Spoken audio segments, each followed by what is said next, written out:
दोस्तों, अब से ठीक 80 साल पहले 8 फरवरी 1943 को नेताजी सुभाष चंद्र बोस एक ऐसे सफर पर निकले थे जिसमें अगले पल क्या होगा उसके बारे में कुछ पता नहीं था। और भारत की आज़ादी के लिहाज से सुभाष चंद्र बोस के लिए ये सफर सही सलामत पूरा करना बेहद जरूरी था। तमाम मुश्किलों के बीच वो 3 महीने तक समंदर के अंदर चलते रहे और 13 मई 1943 को सुरक्षित जापान पहुंच गए। आज का यह वीडियो सुभाष चंद्र बोस की जिंदगी के सबसे रोमांचक सफर की है, जिसके बारे में बहुत कम लोगों को ही पता है। बात है 29 मई 1942 को सुभाष चंद्र बोस जर्मनी के तानाशाह हिटलर से मिले।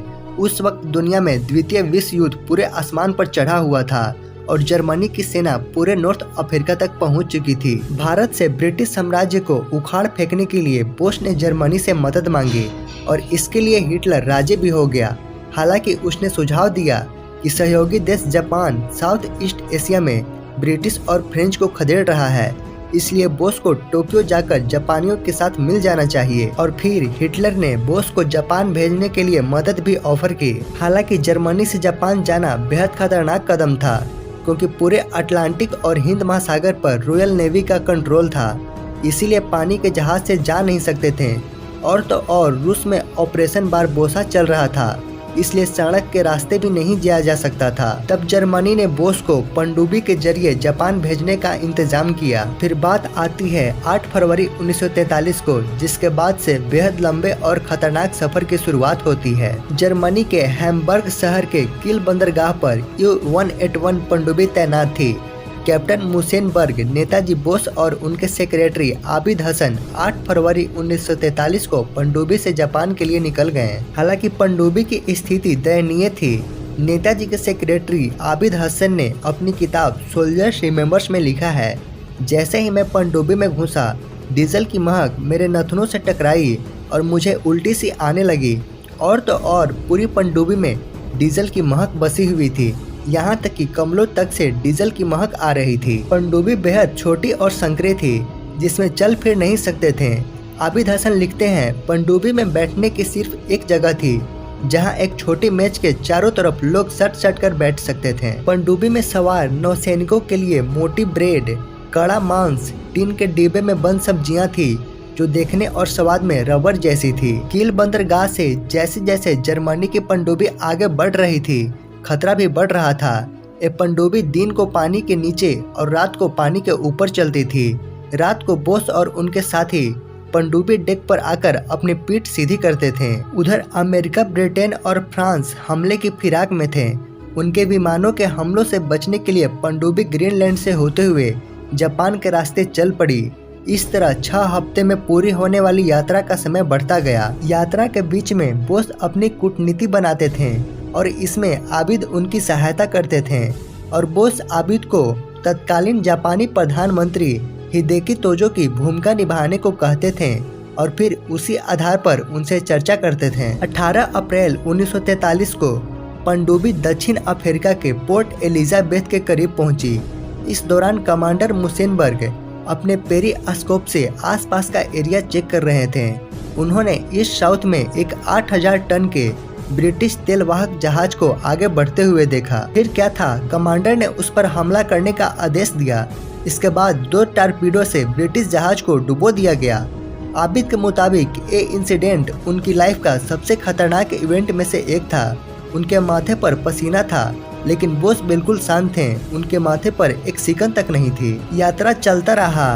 फिर अप्रैल के आखिरी सप्ताह में बोस की पनडुब्बी केप ऑफ गुड होप से होते हुए हिंद महासागर में दाखिल हुई। इधर सुभाष चंद्र बोस जापान की यात्रा कर रहे थे।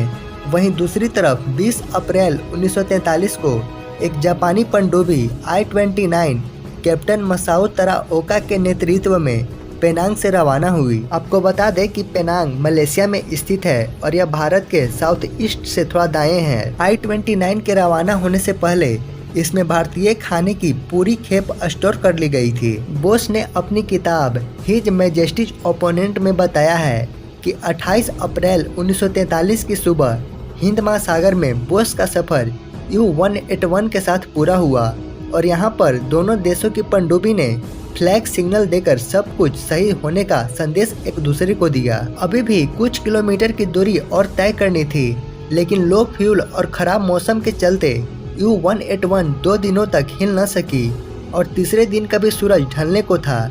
लेकिन कैप्टन मुसेनबर्ग कोई भी खतरा आने से पहले अपना मिशन पूरा करना चाहते थे। इसीलिए कुछ सोचते हुए वो तेजी से अपने केबिन से बाहर निकले, अपने एक अधिकारी और सिग्नल मैन को बुलाया, दोनों के कंधे पर हाथ फेरते हुए उन्हें कुछ समझाया। इसके बाद वो दोनों तूफान से उफनते समुद्र में कूद पड़े। वो लोग तैरते हुए एक जापानी पनडुब्बी तक पहुँचे, वहाँ से एक रस्सी के सहारे वापस अपनी बोट तक पहुँचे। इसके बाद इस रस्सी से एक छोटी रबर बोट को बांधा गया। इस छोटी रबर नाव के सहारे बोस और उनके साथी आबिद कुछ दूर खड़ी जापानी पनडुब्बी I-29 तक पहुंचे और उस पर सवार हुए और यहां से फिर बोस का सफर कुछ आसान हो गया। जापानी पनडुब्बी पर चढ़ते ही बोस को विशेष अतिथि सम्मान दिया गया। पनडुब्बी के कमांडर ने उन्हें अपने पर्सनल केबिन में जगह दी।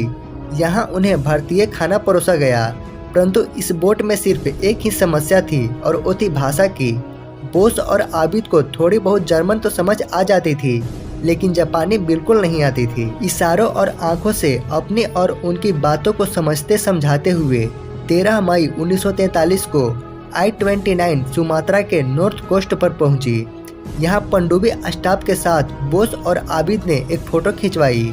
इस तरह 3 महीनों के बाद बोस जापान पहुंचे और फिर 2 दिन यहाँ आराम करने के बाद बोस एक जापानी फाइटर जेट से टोक्यो पहुंचे। सुभाष चंद्र बोस का ये सफर कितना अहम था, इसे आप 4 सीन से समझ सकते हैं।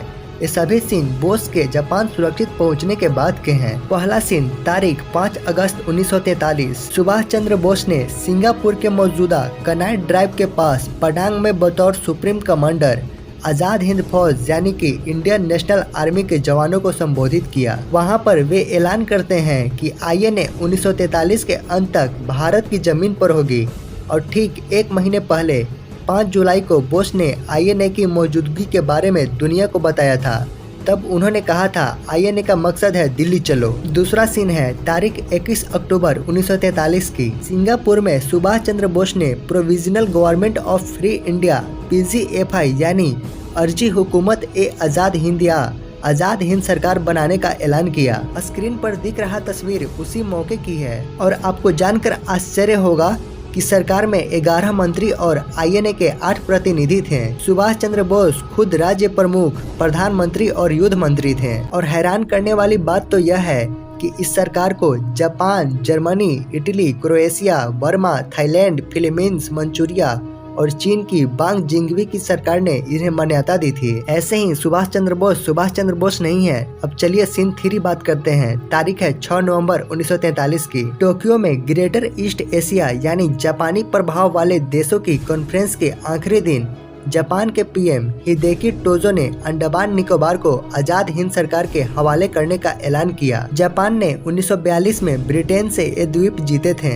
देश को आजादी मिलने के बाद अंडमान निकोबार भारत का हिस्सा बन गया, लेकिन दुर्भाग्य की बात है कि जिस आजाद हिंद सरकार की वजह से अंडमान निकोबार भारत का हिस्सा बना, उसी की INA यानी कि इंडियन नेशनल आर्मी को आजाद होने के बाद मान्यता नहीं दिया गया। आप देख सकते हैं कि ठीक बीच में जापान के PM और सबसे दाईं ओर सुभाष चंद्र बोस हैं। चौथा सीन है 30 दिसंबर 1943 की। 29 दिसंबर 1943 को पोर्ट ब्लेयर की हवाई पट्टी पर जापानी सेना का एक विमान उतरा।